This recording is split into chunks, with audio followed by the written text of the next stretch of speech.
ಮೆಟ್ರೋಲ್ಲಿ ಸಹಭಾಗಿತ್ವ ರಾಜ್ಯ ಸರ್ಕಾರ ಮತ್ತು ಕೇಂದ್ರ ಸರ್ಕಾರ ಈಗ ಮೆಟ್ರೋ ಮಾಡಿರೋ ಉದ್ದೇಶ ಈ ಅರ್ಬನ್ ಬ್ಯಾಂಗ್ಳೂರ್ ಏನಿದೆ ಅದನ್ನ ನಾವು ಡಿಕಂಜೆಸ್ಟ್ ಮಾಡಬೇಕು. ಹೀಗಾಗಿ ಮೆಟ್ರೋ ಇರುತ್ತಲ್ಲ. ಈ ಮತ್ತು ಮೆಟ್ರೋದಲ್ಲಿನೂ ಕೂಡ ನಾವು ಪಬ್ಲಿಕ್ ಟ್ರಾನ್ಸ್ಪೋರ್ಟ್ ಇದೆ. ಪಬ್ಲಿಕ್ ಟ್ರಾನ್ಸ್ಪೋರ್ಟ್ ಅಲ್ಲಿ ಕೂಡ ನಾವು ದರ ಏರಿಕೆ ಮಾಡಿದ್ರೆ ಮತ್ತೆ ವಾಹನ ಹೊಂದುವುದು ಮತ್ತು ಮೆಟ್ರೋ ಮಾಡೋದು ಎರಡು ಒಂದೇ ಆಗುತ್ತೆ. ಹೀಗಾಗಿ ಮುಖ್ಯಮಂತ್ರಿಗಳು ಸರಿಯಾದಂತ ನಿರ್ಣಯ ತೆಗೆದುಕೊಂಡಿದ್ದಾರೆ. ಮುಖ್ಯಮಂತ್ರಿಗಳು ಶುರು ಮಾಡ್ತಾರೆ, ಮಾಡಬೇಕಾದನ್ನ ಮಾಡಿ ಕೇಂದ್ರ ಸರ್ಕಾರ ರಾಜ್ಯ ಸರ್ಕಾರ ಒಂದು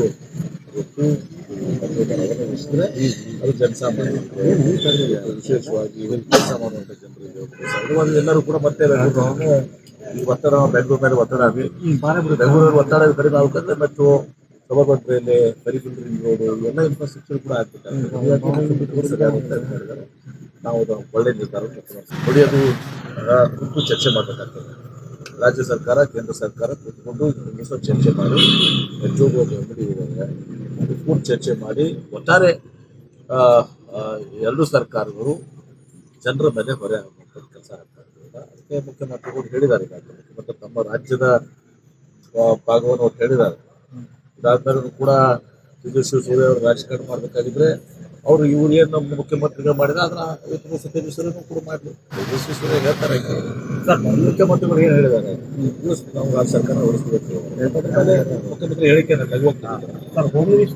ನಿಮ್ಮವ್ರು ಹೇಳ್ಬೇಕಾಗಿತ್ತು. ಹಾಗೆ ಕೇಂದ್ರ ರೈಲ್ವೆ ಸಚಿವರು ಮೆಟ್ರೋ ಯಾರಿಗೆ ಬರ್ತದೆ? ಅಶ್ವಿನಿ ಅವ್ರು ಬರ್ತಾರೆ. ಕಡಿಮೆ ಮಾಡ್ತೀವಿ ನಾವು, ರಾಜ್ಯ ಸರ್ಕಾರ ಕಡಿಮೆ ಮಾಡ್ತೀವಿ ಅಂತಂದ್ರೆ ನಾವು ಕಡಿಮೆ ಮಾಡ್ತೀವಿ ಅಂತ ಹೇಳ್ಬೇಕು.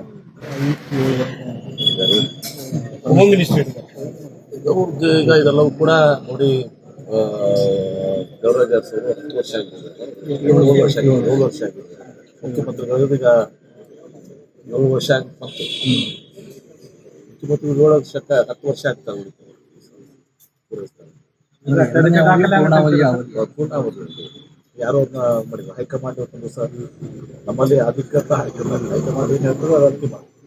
ಹೈಕಮಾಂಡ್ ಏನು ಹೇಳಿದೆ ನಿಮಗೆ ಎಲ್ಲ ಸೃಷ್ಟಿ ಮಾಡೋಕ್ಕಾಗಲ್ಲ. ನಮ್ಮಲ್ಲಿ ಪಕ್ಷ ಹೈಕಮಾಂಡ್ ಅಂತಿಮ. ಹೈಕಮಾಂಡ್ ಸಿದ್ದರಾಮಯ್ಯ ಮುಖ್ಯಮಂತ್ರಿ ಮಾಡಿದ್ದಾರೆ. ಮುಖ್ಯಮಂತ್ರಿ ಖಾಲಿ ಇದ್ದಾರೆ. ಮುಖ್ಯಮಂತ್ರಿಗಳು ತಮ್ಮ ಪೂರ್ಣಾವಧಿಯನ್ನು ಪೂರೈಸ್ತಾರೆ. ಮತ್ತೆ ಅವರ ನೇತೃತ್ವದಲ್ಲಿ ಚುನಾವಣೆ ಆಗ್ತದೆ. ಮತ್ತೆ ನಾವು ಅಧಿಕಾರಕ್ಕೆ ಬರ್ತೀವಿ.